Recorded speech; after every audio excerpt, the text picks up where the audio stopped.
Le dossier de la voiture autonome avance rapidement chez de nombreux constructeurs, à l'image du groupe PSA, qui a récemment convié Caradisiac à tester l'un de ses prototypes en région parisienne. Une flotte d'une vingtaine de véhicules circule ainsi depuis juillet 2015, accumulant à ce jour plus de 125 000 km. Caradisiac toujours dans le feu de l'action puisque nous nous trouvons à bord d'une voiture autonome de chez PSA, une Citroën C4 Picasso. Nous sommes un vendredi soir en région parisienne dans les embouteillages. À côté de moi, Céline, ingénieure chez PSA.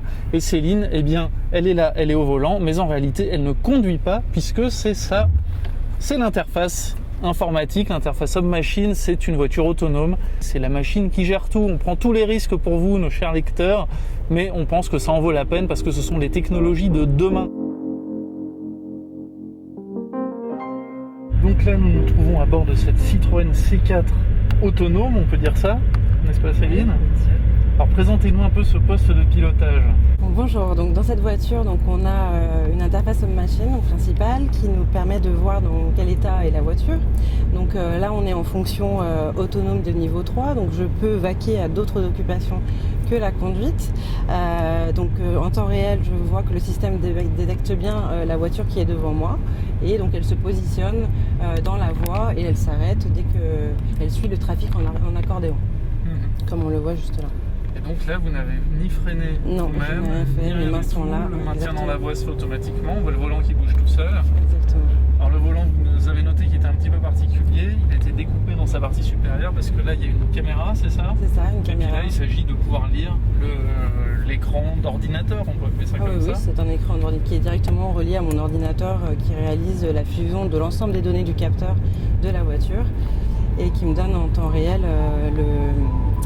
les informations et qui permet d'ajuster le comportement de la voiture. Donc là, elle me demande de reprendre la main. Donc elle a cru que le bouchon se résorbait, mais non, il est toujours là. On est en région parisienne, donc évidemment, ça roule pas toujours très bien. Pour le reste, donc c'est une voiture extérieurement, tout ce qu'il y a de banal. C'est Picasso. Picasso, normal, il y a plusieurs protos.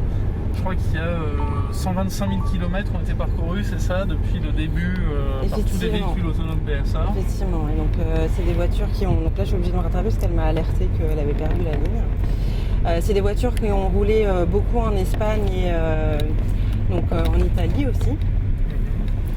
Donc elles ont fait des parcours avec les autorisations des ministères respectifs. Donc on a eu l'autorisation en France pour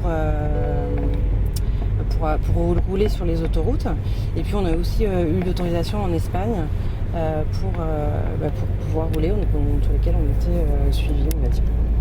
Alors ces technologies vont arriver quand en série ? Quels sont le niveau 3, la fonction où le conducteur pourra faire autre chose sera disponible dès 2020. Et puis ensuite en 2025, on aura les fonctions de niveau 4. Donc là, celle-ci va jusqu'au niveau 3, donc ça c'est une voiture telle qu'on en aura en 2020 chez PSA. Exactement.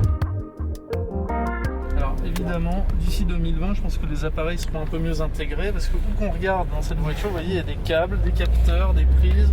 Il y en a là, il y en a dans la boîte à gants, il y en a là. Le coffre, on fera quelques images tout à l'heure, vous verrez, c'est une véritable usine à gaz. Donc c'est vraiment, on est dans un prototype vraiment de PSA. On a ce privilège. Ça, c'est l'environnement de travail des ingénieurs qui mettent au point nos chères voitures. Mais pour le coup, on a quand même une voiture qui ressemble à une voiture de série, à part ces équipements assez inattendus. Sauf quand on ouvre le coffre. Sauf quand on ouvre le coffre, et là, on se rend compte que c'est pas du tout une familiale. Ce n'est plus une familiale. Et donc à partir du moment où le bouchon n'est plus détecté, donc je pourrais activer une fonction de niveau 2 où le conducteur reste dans la boucle, mais il peut quand même laisser le système le conduire. Les véhicules autonomes contiennent de nombreuses promesses.